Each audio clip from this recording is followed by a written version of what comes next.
Alright, so I'm back, and today we're going to try and take a look at the Zeta Superion. I'm having a hard time with the tripod and the camera getting angles on this thing. I guess he's a rather large figure. So yeah, let's take a look at him. And excuse me if things aren't in camera. I'm going to do my best. We'll go over posability real quick. My plan was, like, if this thing was super fidgety or had a lot of stuff to work with, I would have done the actual review, or like the actual combining and transforming them. But the thing is it actually goes together pretty smoothly, so there's not a lot of material to work with there. So yeah, let's see. These guys out of the way. Alright, to start off, his head is on, it's just plugged in with a port, right here. And it's got a hinge. And where it plugs in, it swivels. So you get the left and right, pretty good up, and a pretty good down. So he can actually look down at people. That's pretty nice. And then just untabs, so you get the masked version, and then you get the toy version. So kind of been on your preference there. And just tab that back in. Alright, so that's it for the head. Arms, let's move this out of the way. Rotate up, back, all the way around. Ratchets out to the side. Elbow bend. Bicep swivel. The hands, as you can see, he holds his gun pretty well. And then you can fold this up, and there's a peg here, and you can plug it into his forearm, like he had in the cartoon, if you want to do that. His hands swivel, ratchet at the wrist. Each finger has its own hinge, and then swivel out to the side, and then two other hinges on each digit. The thumb also has a hinge here with a swivel, and two hinges on the thumb itself. So pretty good range of motion there. Ratcheted weight swivel, no ab crunch. Thighs ratchet out to the side, ratchet forward and back. Thigh swivel, bends. Can you see? Okay. Bends at the knee, double bend knee, so it's a pretty good range of motion there. And then the feet have a rocker, but no tilt, just a kind of upward toe tilt. But you don't really want to go too dynamic with posing with this guy, because he is big. And despite the fact that each figure is pretty light, he's pretty heavy. Alright, and then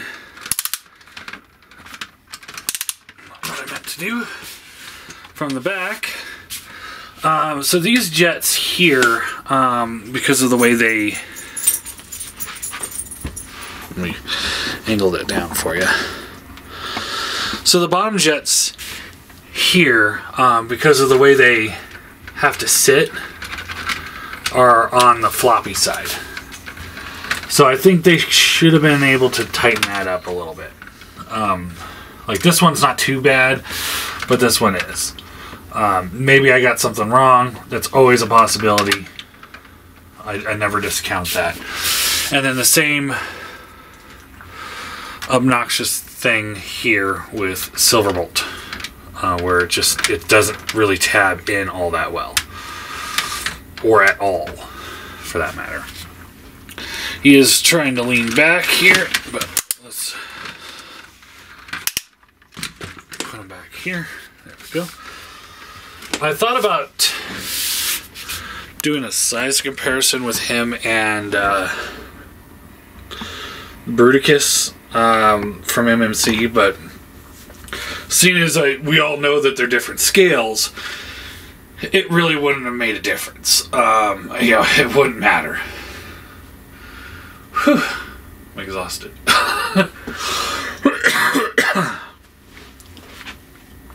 So for size comparison, here he is with an MP, with the MP Prime, and then here he is with Chug's Starscream, and then the old Chug Seeker. Just so you can kind of get an idea of how big he is, depending on what your scale preferences are. Now, of course, combiners are a challenge. Because there's been times where the combiners hold, Prime in their hands. Or Starscream sits on on Bruticus's shoulder, and he's about the size of Bruticus's head. So, in this case, maybe a Legends, this would fit in a Legends scale, if you're going for that size. I think the MMC Bruticus is more toy scale when it comes to MP, because he's, if you remember, Devastator, for example, he wasn't all that bigger than Prime. So actually, I think the MMC Predacons, TFC guys, those combiners would actually be closer to toy scale. So as far as this one goes, though, I mean, it depends on your personal preference on scale. I know, you get the Sunbow chart, but, it's not always accurate either. When people are like, well, it's the most accurate that there is. And it's it's still somebody making stuff up. It's just plain and simple. It's just people are making it up as they go along. So it depends on where you want your scale to be. And for a lot of people, this works. And what works best about this is the fact that you got Devastator, Superion, and Bruticus all in these same scales. So, if we get more, I think the Unique Toys Minosaur, or DX9 Minosaur is, and I think the Fans Toys guys would be if they ever finish. So, good luck. This thing is freaking heavy, and it's hard to manipulate. I gotta point that out. I've said it, but I gotta point that out when you think about something like the Fans Toys combiners, and how heavy these figures are, and with their die cast and the density of their plastic, I can't imagine trying to manipulate one of their combiners. Now, I looked at the Zeta Bruticus, and I wasn't overly impressed with that. But this guy, I will say, is pretty good. I kind of kicked myself on not having looked at this before and not having gone in on it earlier. As it is, I really don't think I have the space for combiners this big. I don't know, I just don't know what I could do with it. I mean, I bought this for the team, but it's also man, he does look pretty good as the combiner. So I don't know. It's a hard call. I think if they reissue him again, I might pick up a second set. So how well does this hold up? Well, in today's market, I think he holds up pretty damn well. He doesn't have a lot of paint on him, but where it is, it's pretty good. But more importantly, he's got that color breakup. And that's what I'm going for. It's I love fully painted figures, but when it comes to stuff like this with so many little parts, I'd rather just have the color plastic if the plastic's done well. The red on this jet looks a little KO-ish, but the rest of it looks pretty good. The white's kind of got a gloss to it, or kind of a finish on it.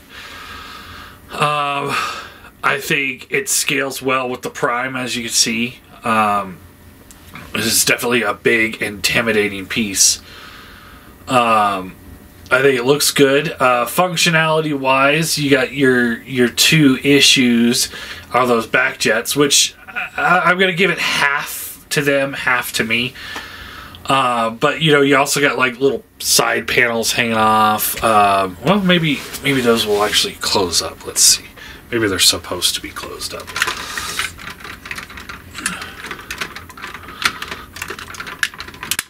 Yeah, you can close them up if you want to, but it kind of helps it a little bit. But the problem is now it's getting in the way of this jet piece here. So it's just kind of like, it works, but it doesn't work. So, you know, I'll give them half for that too. But definitely the Silverbolt stuff coming undone is obnoxious. You know, and it's one of those, it's like you essentially don't need Silverbolt for this at all. You know, if done right, let's see here. It's very much like how Onslaught was in the Bruticus. I'm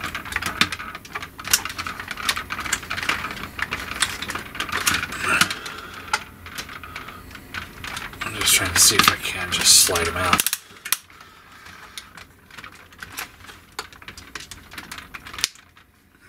Come on. Come on.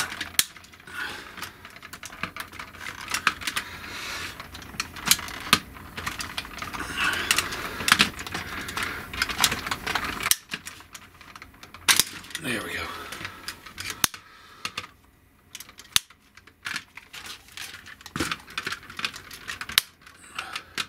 Makes him a little front heavy, but essentially it's like, you know, like if you're looking at it from the front, you would never know that he doesn't have Superion or Silverbolt in there. I kind of wish they would come out with just a block to fit in there, you know, without the accessories and stuff. So, but this goes back to what I say. You know, I've said before that I think combiners, the best way to do them would actually just to be build a figure and not worry about having individual figures actually transform into it. But anyway, that's a different topic, different day. So yeah, for score, I'm going to give him a 9 out of 10. I think he holds up pretty well, and I think if you can get him for a pretty good price, or for a decent price, I'd say jump on it. I don't see any reason why you shouldn't. You know, if you're like me and you're basically just going for the teams, the team looks pretty good. But if you're wanting a combiner that's big, the combiner looks pretty good. I have zero regrets buying this, and I have zero regrets sitting here saying I recommend it.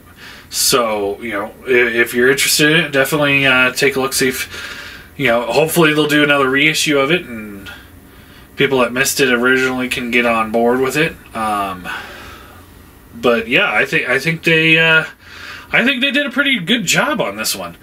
Like I said, I wasn't a huge fan of the Bruticus. The Devastator was alright. But this is by far their best, and I know they're under Moon Studios. They're doing the train bots, which I think was a mistake, because we really need like Abominus and Computron and stuff like that. And I definitely, you know, will say this, moving forward, if they do any more G1 combiners that were in the cartoon, I will in all likelihood be picking them up. And seeing how they go with that. So, and I think, you know, depending on, like I said at the beginning, it's like where your sensibilities are. You know, I think this thing could fit in anywhere from a Legends to a Masterpiece Collection, depending on how big you want your combiners to look. So there's multiple uses for it too. I don't necessarily have much of a use for, you know, a 2-foot tall combiner at the moment, because my shelves kind of like max out at like Galvatron. That's how much space I have, is like, you know, him, and like Octane has to have his wings down to fit. You know, these bigger figures, you know, as the MP gets bigger, you know, like the Dinobots, I could fit like maybe 2 a shelf. And so the Dinobots alone are going to take up 3 of my 10 allotted shelves for Autobots. So I'm definitely at this point of, I was debating this the other day, which, it was a quick debate because I'm not going to do it. But I was like, oh man, maybe I should go back to Chug so that I can actually have stuff that fits in the shelves. Even the Hasbro Minosaur. He's right over here, right? He's a little too big for some of my shelves, and he's not that big at all. I guess I'll toss him out here real quick so you can see how big he is with a modern Hasbro combiner.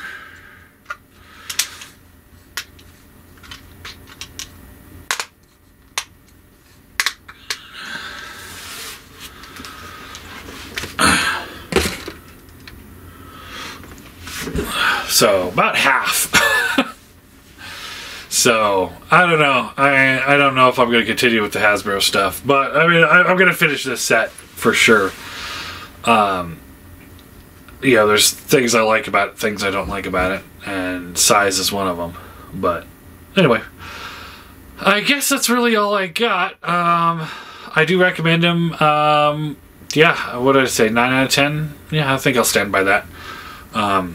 Yeah, I think he's pretty good, and he comes with enough options to make him great. You can do the gun however you want to. If you want to do a gun, you can do the different heads. You can do, he's got the missile pods, so you can put those all over him if you want to arm him up. You've got some options. So yeah, he's pretty good.